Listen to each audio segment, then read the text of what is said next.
మత్తయి సువార్త, యోహాను సువార్త 15వ అధ్యాయము 1 ప్రార్థన చేస్తుంది.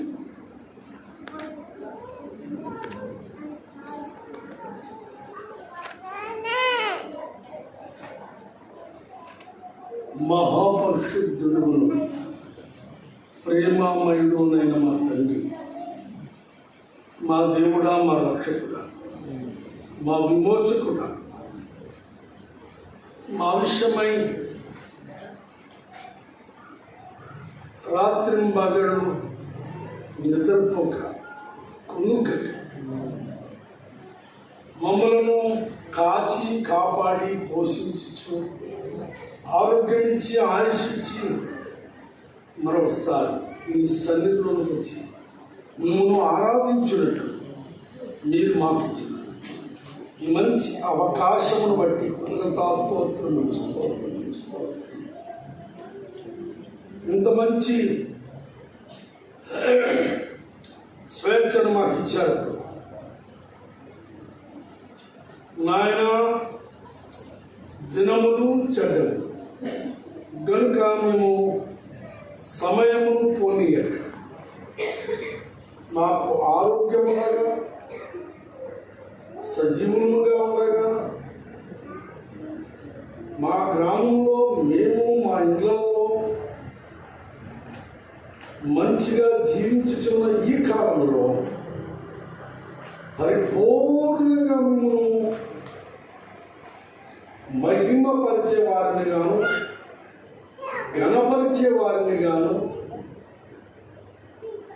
మీ దీవెనలతో తొలతూగుచు తరములకు ఆశీర్వాదకరంగా ఉన్నట్లు సహాయం చేయండి. మా గ్రామమును, మకటపల్లి గ్రామమును మీరు దీవించి గ్రామస్తులు మీ దీవెనలతో వర్ధిల్లాలి. మీ ఆశీర్వాదాలు రుజువులతో సహా అనుభవించాలి. పెద్దలు, ప్రధానులు, సామాన్యులు అందరూ కూడా మిమ్మల్ని కలిగిన వారిగా ఉండాలి. సహాయం చేయండి.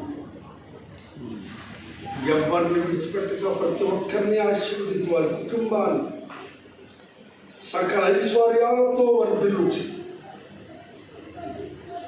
బహుదీవెనలతో ఫలించచ్చు. మీకు కేవలం మీకు మహిమకరంగా ఉండినట్లు ఇక్కడ ఉన్న ఈమ ప్రియులను బలవంతుని చేతులు బాణముల వలె మీ రాజ్య విస్తరణ కొరకు ఆత్మను పట్టి జాలరులుగా వీరిని అభిషేకించి తరతరములకు వెలుగుతో నింపి నడిపించమని బోధించి భ్రష్టుని కాకుండా అన్ని విషయాలు దీనున్నాయి వణుకుచు మీరిచిన రక్షణ కాపాడుకుంటూ నాకు జ్ఞానమును దయచేయమని. దేవా, ఈ చక్కని మందిరమును బట్టి కృతజ్ఞతా స్తోత్రములు చెల్లించు. మైక్ సిస్టమును బట్టి మీకు కృతజ్ఞతా స్తోత్రములు చెల్లించు. వచ్చిన వారిని బట్టి కృతజ్ఞతా స్తోత్రములు చెల్లించు. ఇక్కడంత చేపు మీ సేవలో వాడబడిన మీ సేవకుడు ప్రసన్న కుమార్ గారిని బట్టి, కుటుంబాన్ని బట్టి మిమ్మల్ని స్తుతించు. క్రీస్తు యేసు పుణ్యనామంలో ప్రార్థించి వేడుకుంటున్నాము. ఆమేన్.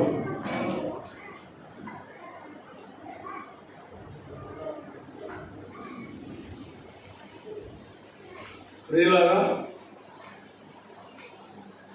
నా కన్నుల్లో ఏమీ తేడా లేదు కదా.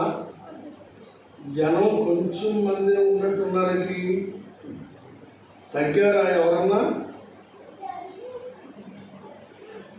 సరే, వచ్చిన వారిని బట్టి మీ అందరికీ వందనములు. మనము ఇలాగే ఉండిపోక విస్తరించాలి. మీరు రక్త సంబంధులను, బంధువులను, స్నేహితులను, శ్రేయోభిలాషులను ఎలాగోలాగా వారు ఆశీర్వదించబడినట్లుగా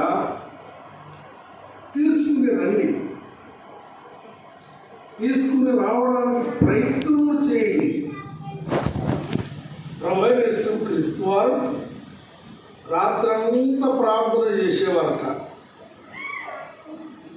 ఉదయము ఎరుకో వెళ్ళి జక్కయ్యను పట్టుకున్నారు.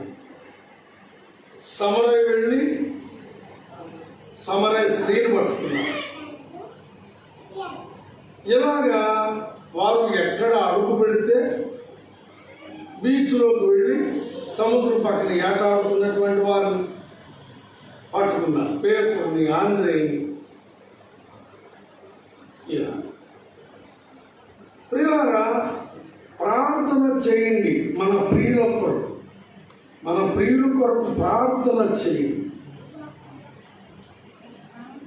రెండు, వారిని నడిపించడానికి ప్రయత్నం చేయండి.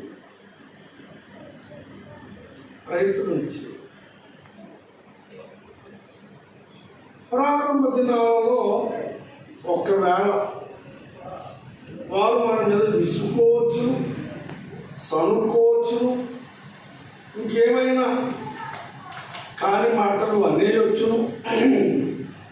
కానీ వారు పశ్చాత్తాపడే దినాలు వస్తాయి. నాకంటే పెద్దామే నా అక్క భారతీదేవి.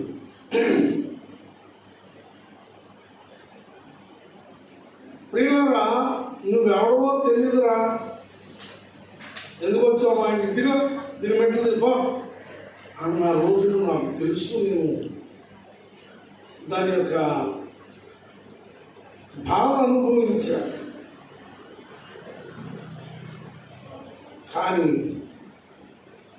కొంతకాలం తర్వాత ప్రార్థన చేయకుండా వెళుతున్నావేంటి, కొంచెం ప్రార్థన చేసి వెళ్ళరా అనేటువంటి స్టేజ్కి ఆమె వచ్చింది.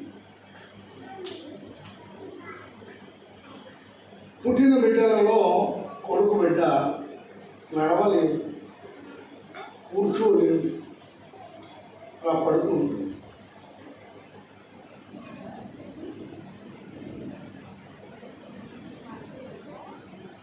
ప్రార్థన చేశాను అని అంటే ప్రార్థన చేయడం ప్రారంభించాను. తర్వాత ఆమె ప్రార్థన చేయడం ప్రారంభించింది. బాప్తిస్మం తీసుకుంది.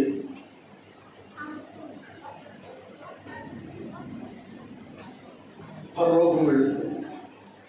ఇప్పుడు ఆ బిడ్డ కూర్చుంటుంది, దొరుకుతుంది, అటు ఇటు. తర్వాత ఇద్దరు బిడ్డలు పుట్టారు అనుకోవడం. ఏదో ఒక రకంగా వారిని ప్రభు తీసుకొస్తాడండి.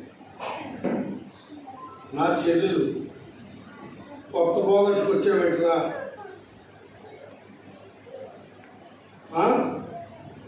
ఏం చెప్తున్నావు, వాళ్ళందరూ బండ భాషలో మాట్లాడింది. నేను మామూలుగా సాఫ్ట్గా చెప్తున్నాను. భర్తలు తెచ్చిన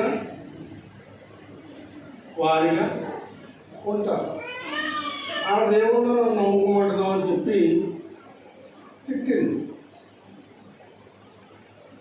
నేను అడుగుతాను, ఎప్పుడైనా మనలో మన బంధువుల్ని ఇళ్ళకి వెళ్ళొద్దని కానీ, బొట్టు తీసేయమని కానీ, ఇతర విషయాలు నేను ఏమైనా మాట్లాడాను?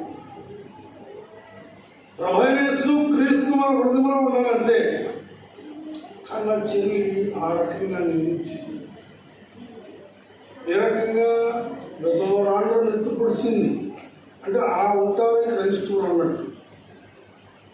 ఆమె వాసనాన్ని తిట్టిందంట. కొద్ది రోజుల్లో నెలలు మా బామ్మడి చనిపోయాడు. బంగారం నేనంటే చాలా చనిపోయాడు. ఆమె కూడా బొట్టు తీసేవాళ్ళు. నేను హైదరాబాద్లో ఉండేవాడిని. వచ్చి ఆమె ఆదరించి నాకు కలిగింది ఇచ్చి వెళ్ళాను. నేను కాకినాడ వచ్చి రాజోలు, అడ్డాలపాలెం ప్రాంతాల్లో వాక్యం చెప్తున్నప్పుడు దేవుడు ఒకరోజు మాట్లాడుతున్నాడు. రాజోళ్ళు నువ్వు పొందిల్లు. అప్పుడు అడ్డాలపాలెము సిట్టిబాబు ఉండేవాడు. ఇప్పుడు ఎక్కడో పోయిట్లోనే ఎక్కడో ఉంటున్నట్టు. వాడితో చెప్పాను, అదే తమ పలానా చోటకి నడవని వెళ్తాం. ఆయన బండి మీద తీసుకెళ్ళి తీరా చూస్తే ఏంటంటే నా చెల్లికి భర్త చనిపోవడమే కాదు, పెద్ద కొడుకు చనిపోయాడు. ఆ సంగతి నాకు తెలియదు. ఎక్కడో హైదరాబాద్లో ఉంటే కబుర్లు లేవు, ఫోన్లు లేవు, ఉత్తరాలు రాయలేదు. తీరా రెండో కొడుకు చౌబతుల్లో ఉన్నాడు. ఒళ్ళంతా పచ్చబడిపోయింది. ప్రభు నన్ను నిలమన్నప్పుడు ఎదిగితే పట్టు ఏడుస్తుంది. ఆ బిడ్డని ఎత్తుకుని ప్రార్థన చేశాను, బ్రతికేశాను, ఆరోగ్యవంతుడు అయ్యాడు. వాడికి వాడి తమ్ముడికి కూడా నా చేతులతోనే పెళ్లిళ్ళు చేశాను. ఈ రోజున ప్రభువు మీద ఆధారపడిపోతుంది. ప్రియమైనటువంటి వారు, మీకు చేతులు ఎత్తి దండం పెట్టి చెప్తున్నాను, మన ప్రియులను విడిచిపెట్టవద్దు. వారు నిందించిన, కోపపడిన, ఏ రకంగా వారు మనల్ని హీనపరిచిన విడిచిపెట్టవద్దు.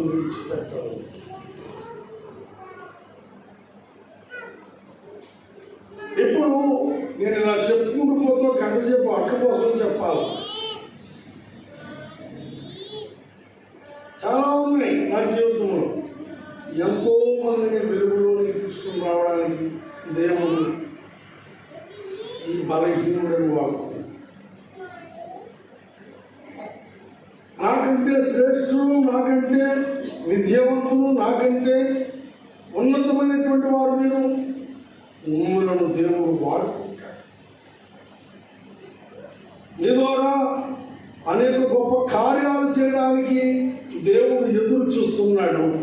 మిమ్మల్ని మీరు దేవుని చేతుల్లో పెట్టుకుని మన ప్రియులైన వారిని, రక్త సంబంధులను, బంధువులను, గ్రామస్తులను టచ్ చేయండి. చెప్పండి మీ రక్షణ సువార్త, మీ రక్షణ సాక్ష్యం చెప్పండి.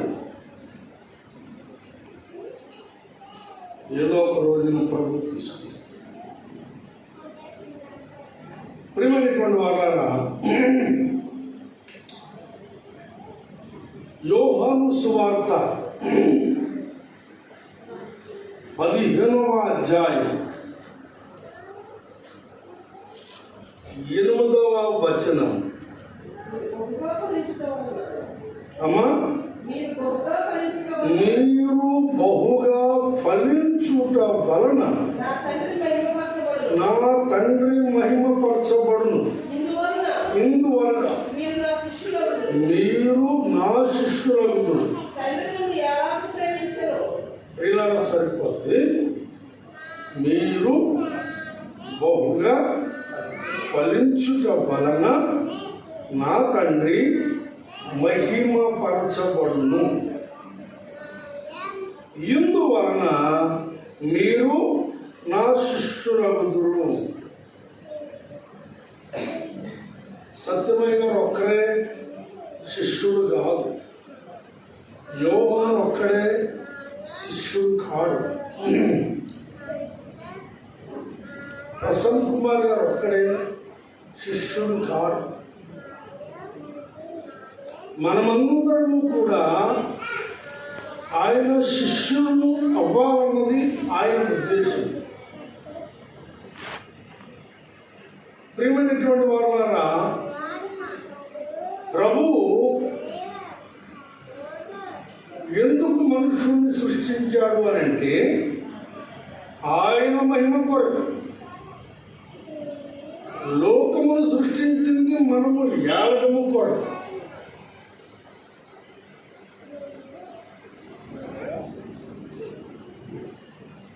విమానాన్ని మనుషుడు స్వాధీనంలో ఉంచుకుంటున్నాడు,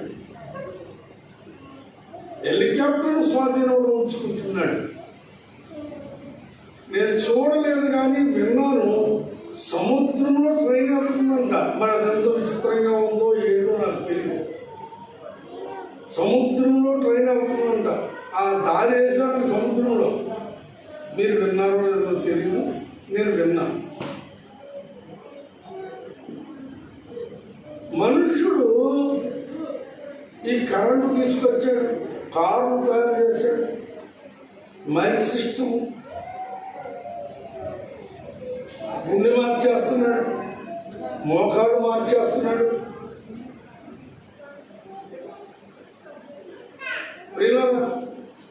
మనుషుడికి ఎంత జ్ఞానం దేవుడు ఇచ్చాడు, ఎంత వివేకం ఇచ్చాడు.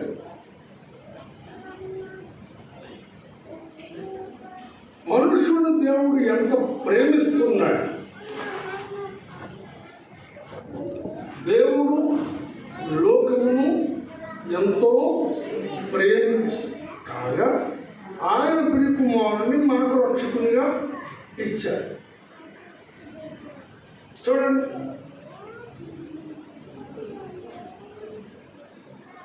కవి రాశాడు,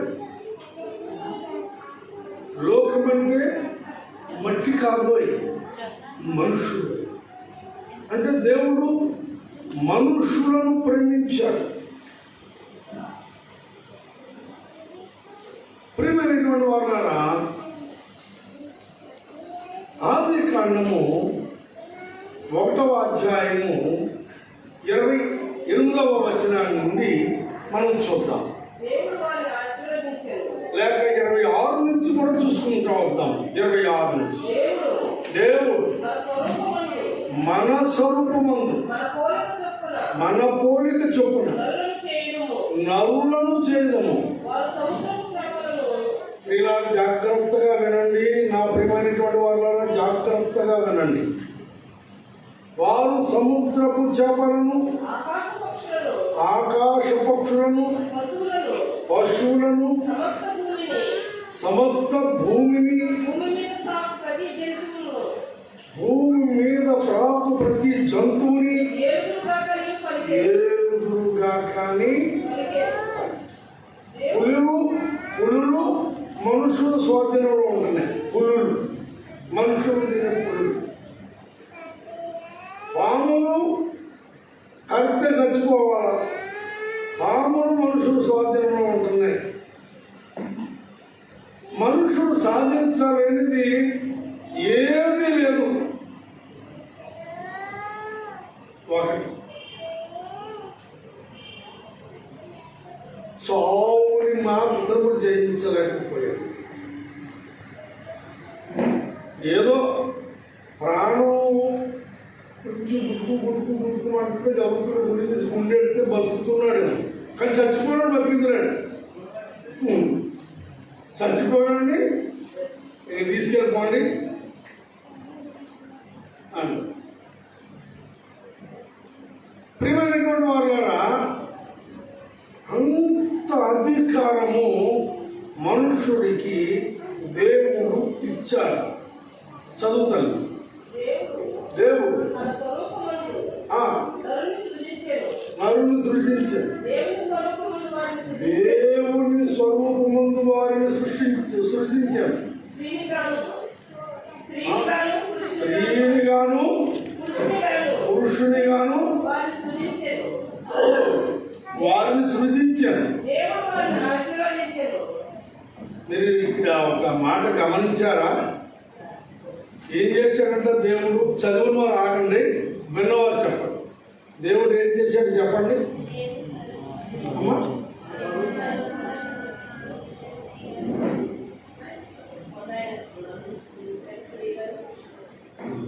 స్త్రీని గాను పురుషుని గాను సృజించాను. అంతేగాని ఇంకేమి సృష్టించలేదు. మనుషులు చాలా చాలా చెప్పుకుంటున్నారు, అవన్నీ మనకు అనవసరం. మనుషులు ఎన్నో భాగాలు చేసేసి ఆ సృష్టి ఉన్నాడు. అవన్నీ చెప్పడం నాకు ఇష్టం లేదు. మా తాతయ్య అన్నీ చెప్తూ ఉండేవాడు. ఆంధ్రప్రదేశ్ తల్లి లేని బిడ్డ మీద. కానీ దేవుడు చేసింది ఏంటంటే, ఒకటి స్త్రీనిగా సృష్టించాడు, రెండు పురుషుడిగా సృష్టించాడు. మనుషుల్లో రెండే రెండు అంతే. తర్వాత వారిని ఆశీర్వదించి ఎట్లనగా మీరు ఫలించి అభివృద్ధి పొంది విస్తరించి భూమిని నిండించి దానిని లోపరుచుకునుడి. దాన్ని లోపరుచుకునుడి. ఇందాక ఏడుడి, ఇప్పుడు లోపరుచుకునుడి.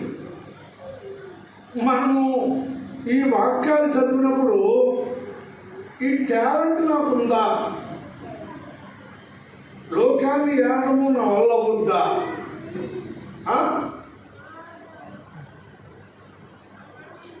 లోపరుచుకోవడం నా వల్ల వద్దా? పిల్లల పడవ చాలా పెద్దది ఉంటుంది కదా, లేదా వాడ బోటు, దాని సుఖాన్ని ఎంత ఉంటుంది,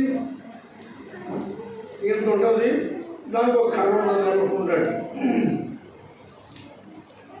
దాని ఊరికే అన్నట్టు కాదు, అంతే లాగా నీడు. అది చక్కగా తిరిగి వెళ్తుంది, ఎక్కడికి వెళ్ళాలో ఎలా నడపాలో అంత దీంట్లోనే ఉంటుంది. లోకం ఎంత పెద్దదైనా, నువ్వు ఎంత చిన్నవాడవైనా, ఎంత చిన్న స్త్రీ అయినా, నీ చేతుల్లో దేవుడిచ్చిన వాగ్దానం ఉంది. 1, 7, 2 లోపరుచు. చెప్పిన దేవుడు అబద్ధికుడు కాదు సుమా, సత్యవంతుడు. ఆయన ఖచ్చితంగా నిన్ను వాడుకుంటాడు, నేను వాడుకుంటాడు. 5వ తరగతి అడపా తొడపా చదువుకున్నాను. 5వ తరగతి జీలు చేయకుండా బారిపోయేవాడి బడికి రమ్మండి. నేను బొంబాయి వెళ్ళి కప్పులు కడుక్కుంటున్నప్పుడు, పిల్లలు కడుక్కుంటున్నప్పుడు, ఉల్లిపాయలు మల్లిపాయలు కొడుతున్నప్పుడు, ఆ ఇడ్లీ కొట్టు ఉతికి ఇస్తున్నప్పుడు నాకు పెద్ద చదువు రాదు. గుణించి అమ్మ అకారాకారుల మకారు ఇకర్మ అమ్మ అని చదవడానికి అంత టైం పట్టింది. ఈ రోజున బైబిల్ నేను చక్కగా చూడకుండా కూడా చదవగలిగిన ఆ స్థాయి దేవుడు నాకు ఇచ్చాడు. నేను పెద్ద విద్యావంతుని కాదు, దేవుడు నిన్ను వాడుతున్నాడు. ప్రియమైనటువంటి వాళ్ళారా, యోహాను సువార్త ఈ 15వ అధ్యాయం 8వ వచనంలో మీరు బహుగా ఫలించుట వలన ఎవరు మహిమపరచబడతారు? తండ్రి, దేవుడు, రక్షకుడు, విమోచకుడు మహిమపరచబడతారట. మనం వాక్యం పెట్టుకుంటున్నాం గోడకి. ఇప్పుడు నా బైబిల్ పెట్టుకుంటాను టేబుల్ మీద. నా దగ్గరికి వచ్చిన కస్టమర్స్ కానీ, నా పనులు కానీ వచ్చి ఏదో మాట్లాడి డబ్బుకి ఏదో పుస్తకమో లేకపోతే డబ్బు ఏదో అలా పెట్టేస్తారు. తిని ఇలా కింద పెట్టి అప్పుడు బైబిల్ ఈ బైబిల్ ఈ టేబుల్ మీద ఉన్నప్పుడు బైబిల్ మీద ఏం పెట్టడానికి ఇష్టపడను. ఎందుకు? బైబిల్ దేవుడని నేను తెలుసుకున్నాను. ఆది అందు వాక్యమును, వాక్యం దేవుడైనను, వాక్యమే దేవుని యొద్ద ఉండెను. ఆ వాక్యమే కృపా సత్య సంపూర్ణంగా మన మధ్య నివాసం చేశారు తెలుసు. కాబట్టి వాక్యం మీద ఆ డబ్బు కట్టో లేదా ఆ పేపర్ కట్టో లేదా ఏదో ఒకటి పడితే ఒప్పుకోండి.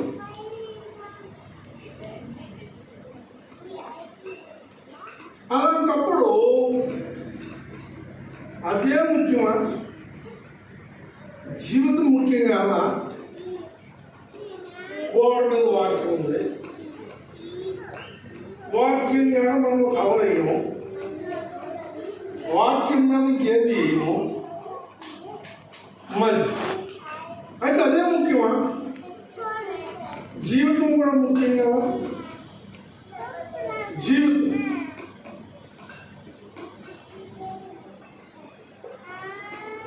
ఎంత ముఖ్యము అంటే ఎదుటి వారితో మాట్లాడుతున్నప్పుడు మనం చాలా జాగ్రత్తగా ఉండాలి అనేటువంటి మెలకువ కలిగి ఉండాలి. మెలకువ కలిగి ఉండాలి.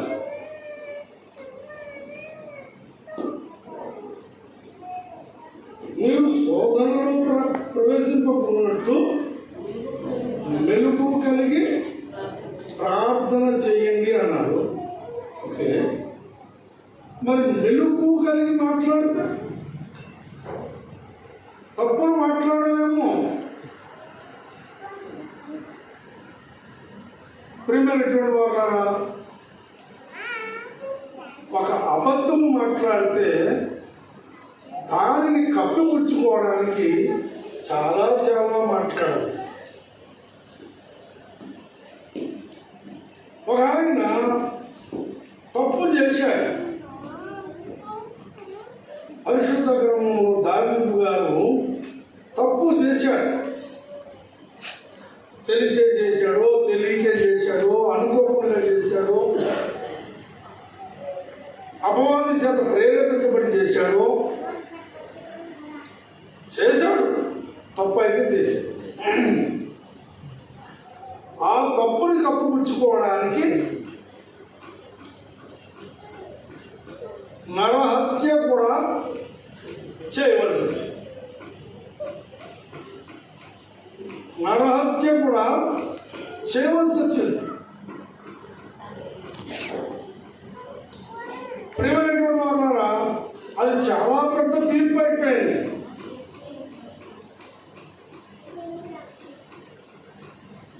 ఒకదాంతో పోదు, ఒకదాంతో పోదు. మనకు తెలియక చేశాము.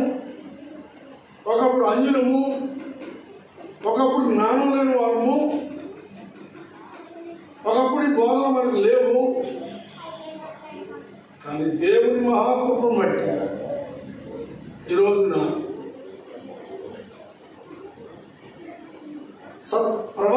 ప్రవర్తన గురించి వింటున్నాం, సత్క్రియల గురించి వింటున్నాం, సద్బోధనలు వింటున్నాం. బోధకులుగా ఉన్నమని బోధిస్తుంది వాక్యం. అన్నీ తెలిసి అన్నీ ఎరిగి ఇంకా మనము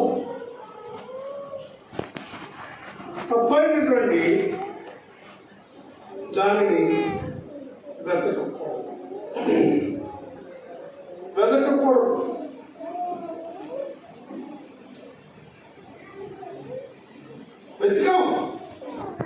వెతకాం. ఎవరు చెప్పడం వినలేదు, మన ఇష్టమైన ప్రవర్తించాం. కానీ ఇప్పుడు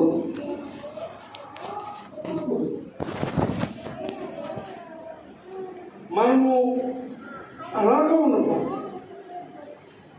ఇప్పుడు ఆ రోజులు కాదు, ఈ రోజులు ఏమిటి అంటే రోమపత్రిక 5వ అధ్యాయము 8వ వచనం. జాగ్రత్తగా వినండి నా ప్రియమైనటువంటి వాళ్ళ. అయితే దేవుడు మన వెల్లడి పరుచుచున్నాడు.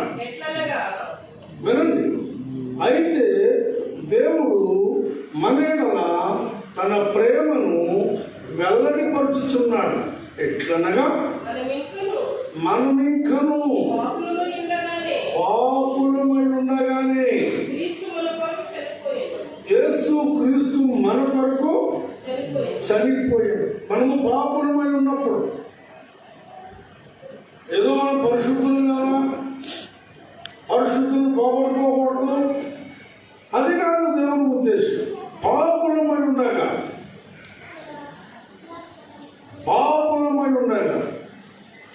ఆయన మన కొరకు చనిపోయాడు.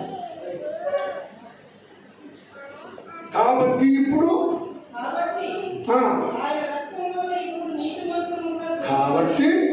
ఆయన రక్తం వలన, యేసు క్రీస్తు రక్తం వలన ఇప్పుడు నీతిమంతులుగా తీర్చబడి మరి ఇంత నిశ్చయముగా ఆయన ద్వారా, యేసు క్రీస్తు ద్వారా ఉగ్రత నుండి రక్షింపబడుతు. ఇప్పుడు ఎవరండి మనము? రాజులైన యాజక సమూహము. ఒకప్పుడు పాపులమే, పాపం నుండి క్రీస్తు రక్తంలో నీతిమంతులుగా తీర్చబడిన రాజులైన యాజక సమూహంగా మనం ఉన్నాం. ఇప్పుడు జాగ్రత్తగా వినాలి.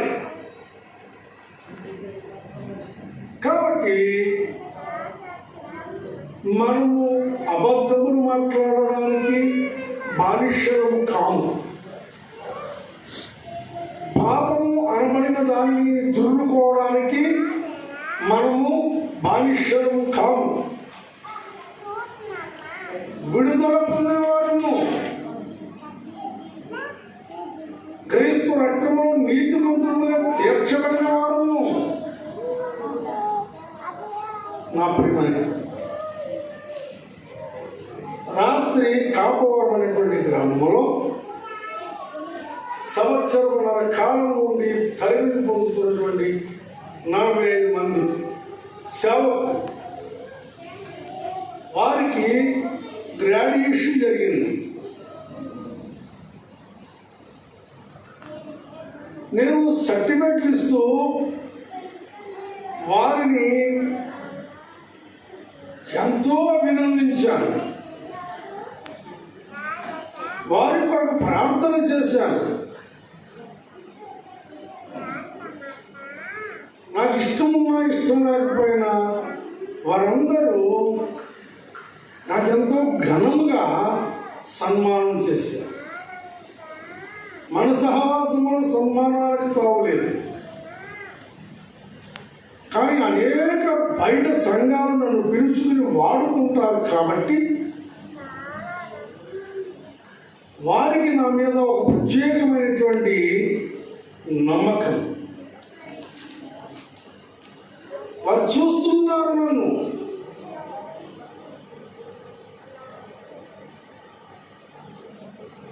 ఒక పేరుంది యోహానికి. మీరు ₹1,00,00,000 పట్టుకు వెళ్ళి ఇచ్చి తప్పదండి చేసి తీరాలి అనండి, చేయడు. ఆదివారం వంటలు చేయడు, ఆదివారం గేటుకి తాళం వేసి ఉంటుంది. ఆ గుడిలో కిచెన్కి dining, curry point, catering company 1000 గజాలు తాళం వేసి ఉంటుంది అంతే. లోపల ఒక ఆయన కాపలా ఉంటాడు అంతే. ఇదే సంఘంలో చెప్పుకుంటారు. ఒక కాకినాడలోనే కాదు, అనేక సంఘాలలో నా గురించి చెప్పుకోవడం, వాడు ఫోన్లు చేయడం. మీరు బహుగా ఫలించుట వలన నా తండ్రి మహిమపరచబడును. ఎస్, నువ్వు ఫలించాలి.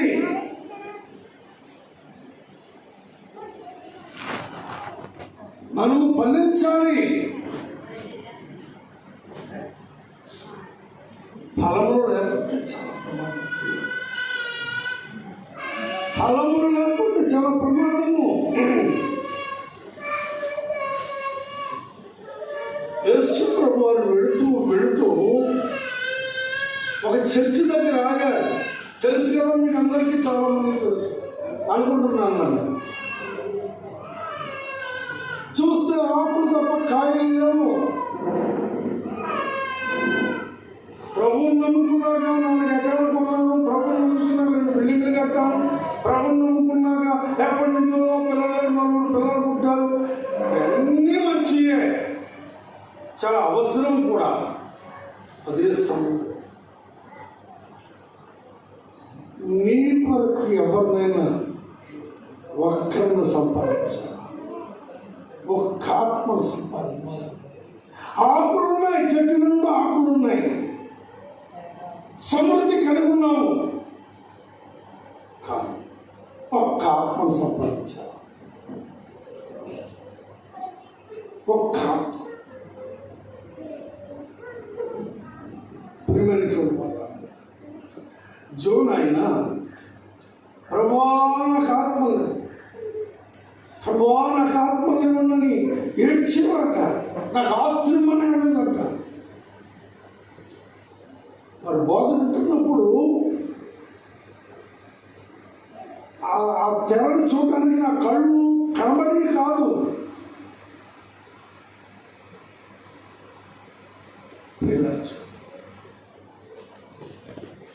ప్రపంచాన్ని స్వాధీనం చేసుకున్నాడు ఆయన. 7 ఖండాలను తిరిగి దేవుని సేవ చేశాడు. నాకు ఆత్మలో ఉంది, ఆత్మ. మనము మన గ్రామంలో సరే, మన కుటుంబంలోనే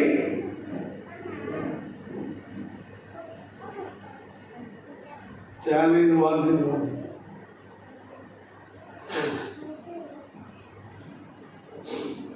తేలైన వాగ్దానంగా ఉన్నారు. గడిచిపోతుందని ఎవ్వరూ అనుకోవద్దు దయచేసి. గడిచిపోతుంది అని ఎవరు అనుకోవద్దు.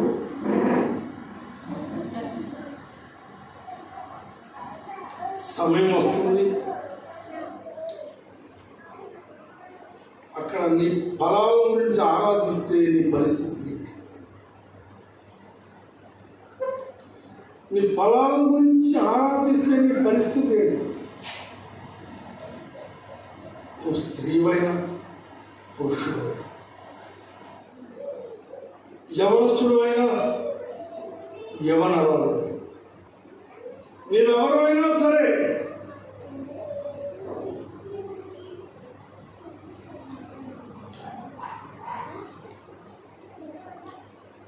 దేవుని దగ్గర నిలబడాల్సిన సమయం వచ్చినప్పుడు సిగ్గుపడకుండా ఉన్నట్లు సిద్ధపడాలి. సిగ్గుపడకుండా ఉన్నట్లు సిద్ధపడాలి. ఈ లోకంలో మన అనుకున్న వారి దగ్గర సిగ్గుపడినా పర్వాలేదు.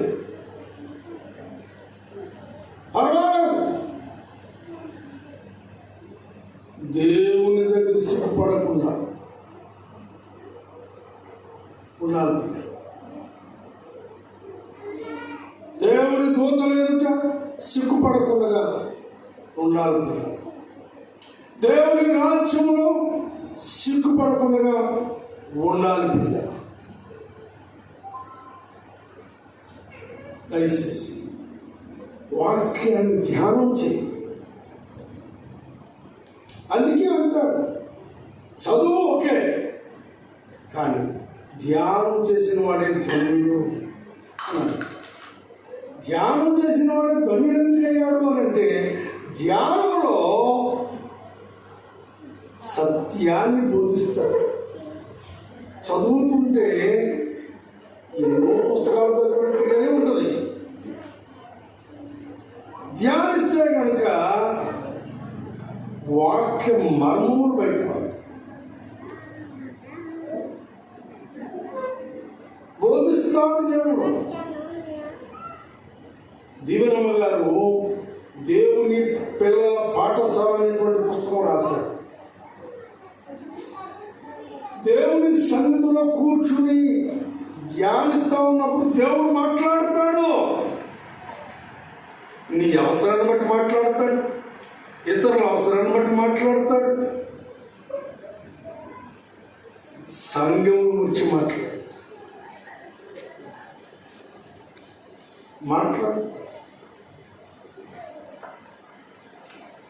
ప్రియమైనటువంటి వాళ్ళు,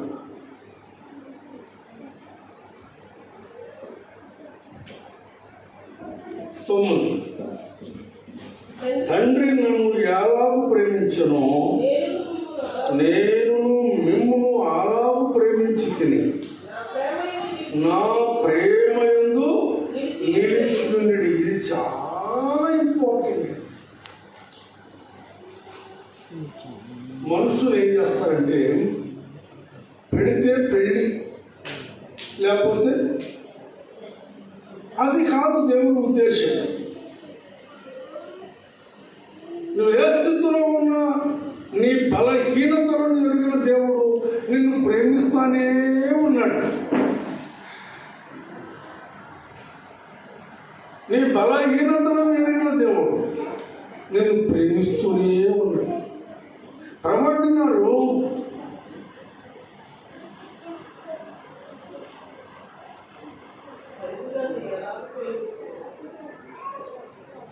తండ్రి నన్ను ఎలాగ ప్రేమించను, నేను మిమ్మును అలాగ ప్రేమించి తిని నా ప్రేమయందు నిలిచి. మనము అంతం వరకు ప్రభువైన యేసుక్రీస్తు ప్రేమయందు నిలిచి ఉండాలి. ప్రేమయందు నిలిచి ఉండాలి. సామెతల గ్రంథము 8వ అధ్యాయం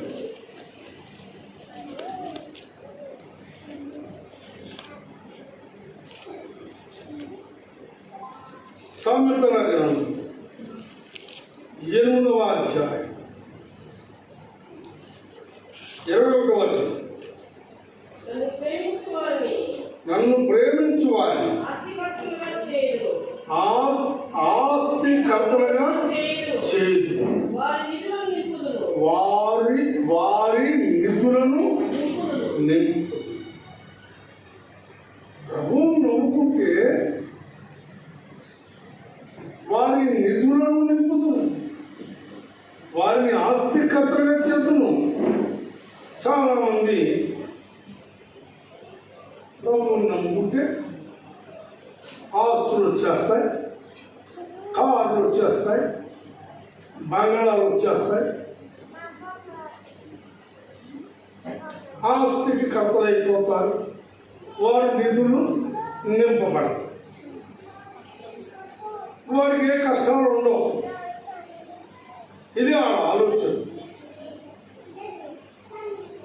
మనుషులు చాలా మందిలో ఉన్నటువంటి ఆలోచన ఇది.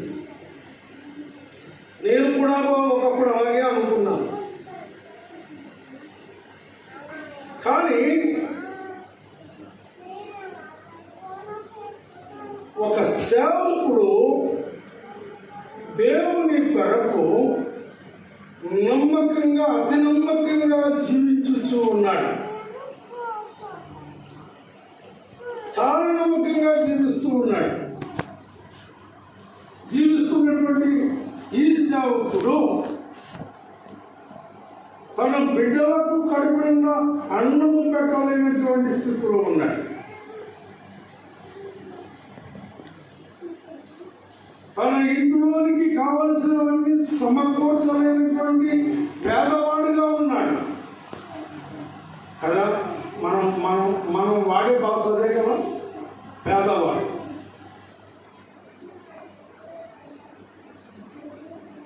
అయితే ఒక ఆయన అన్నాడు, ఏమయ్యా ఈ దేవుడు నమ్ముకుని నువ్వేం సాధించావు, ఏం సంపాదించావు, ఏముంది నీ దగ్గర, ఎందుకు బతుకుతున్నావు? రకరకాల నిందలతో కూడినటువంటి భాషలను మాట్లాడుతూ ఉన్నాడు. విన్నాడు.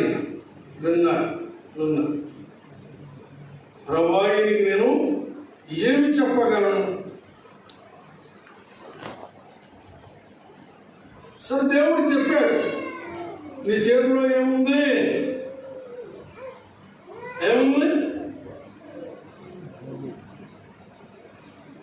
పరిశుద్ధ గ్రంథం ఉంది. సరే, ఈ గ్రంథంలో ఏముంది? ఎన్ని పుస్తకాలు ఉన్నాయి? 66 పుస్తకాలు ఉన్నాయి. ఓకేనా? చెప్పబోయే ఇంతోటి 66 ఎకరాలు ఉన్నాయని చెప్పా అన్నాడు. నేను 66 ఎకరాలు సంపాదించానని చెప్పాను. అప్పుడు నీకు కనబడిన ఆస్తి నాకుంది. ఏంటి అంటే 66 పుస్తకాలు, 66 ఎకరాలు సంపాదించాను. అంటే ఆ మనుషులతో చెప్పడం వల్ల చెప్పాడు, కానీ దీనికి వెలకట్టలేము. వేద పుస్తకమా, వేద పుస్తకమా, వేద పుస్తకమా, వెళ్ళలేని నిధి నిధి. వేద పుస్తకమా, వేద పుస్తకమా, వేద పుస్తకమా, వెళ్ళలేని నిధి నిధి. వెళ్ళలేదు ఈ నిధికి, దీన్ని వెల కట్టలేము. 66 ఎకరాలు కాదు, 66 కోట్లు కాదు, మిలియన్ కోట్లు.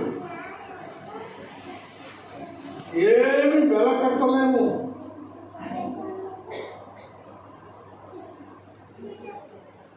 అవతల వాడి నోటి నుంచి మాట రాలేదు.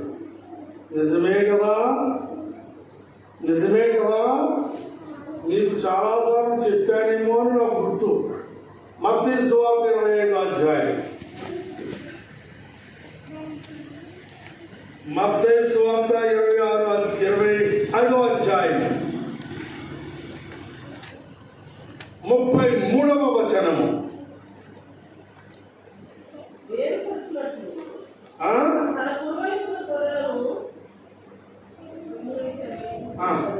సరే, 30వ వచనం నుంచో లేకపోతే 31వ వచనం నుంచో చదవండి. డైరెక్ట్ 33 మీకు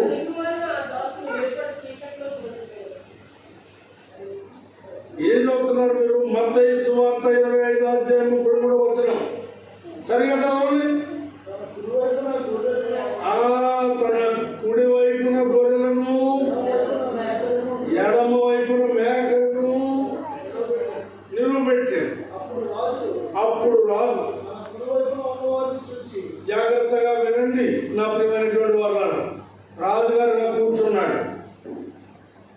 రాజుగారు ఎదుట 2 గుంపులు వచ్చాయి. ఓ గుంపు కుడివైపు ఉంది, ఓ గుంపు ఎడమ వైపు ఉంది. ఇద్దరిని చూస్తున్నాడు. చూసి అంటున్నాడు, కుడివైపు ఉన్నవాడిని చూసి, నా తండ్రి చేత ఆశీర్వదించబడిన వారులారా రండి, లోకము పుట్టినది మొదలుకొని మీ కొరకు సిద్ధపరచబడిన, విన్నారా, రాజ్యంలో స్వతంత్రించు.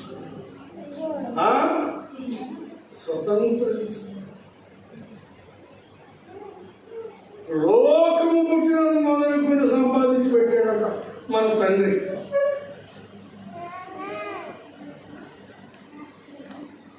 మన ముత్తాతలు సంపాదించిన 100 ఎకరాలు, మన తాత పంచుకోగా మిగిలిన మనకు 25 ఎకరాలు.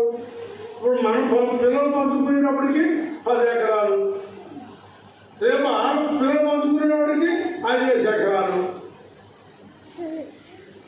ఒకటి సంపాదించుకుంటే మంచిదే, కానీ పంచుకుంటూ పోతే ఇలా అయిపోయి. కానీ ఈయన అంటున్నాడు, నా తండ్రి సిద్ధపరిచిన, లోకము పుట్టినది మొదలుకొని ఇప్పటి వరకు నా తండ్రి సిద్ధపరిచిన రాజ్యం ఏం చేసుకోవాలి? మీరు స్వతంత్రించుకోండి. స్వతంత్రించుకో.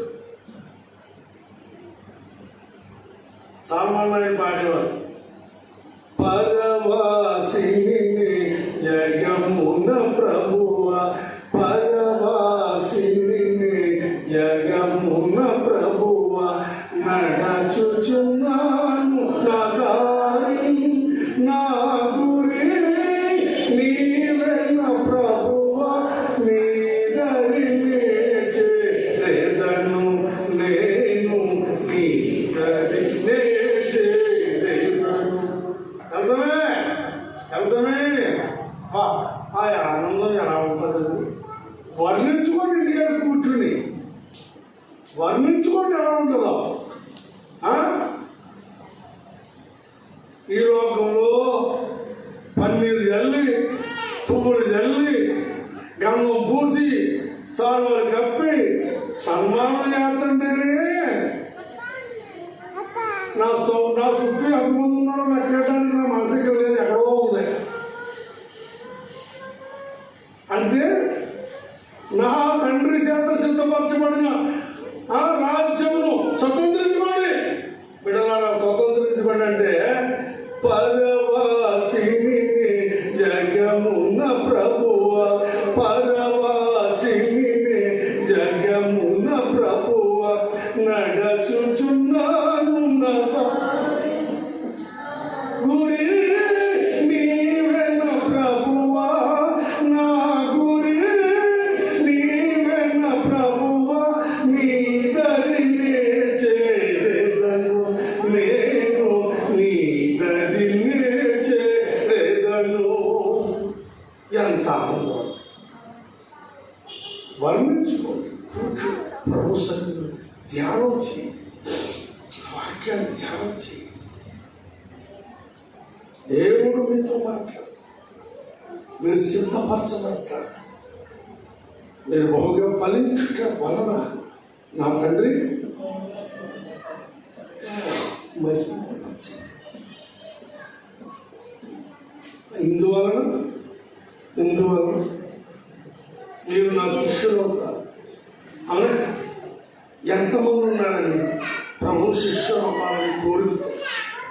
మీ కోరికను సిద్ధింపచేసి మీ ఆలోచన యావత్తు ప్రభు సఫలపరచుకున్నారు. మీరు ఎంతమంది ఉన్నారో నాకు తెలియదు, కానీ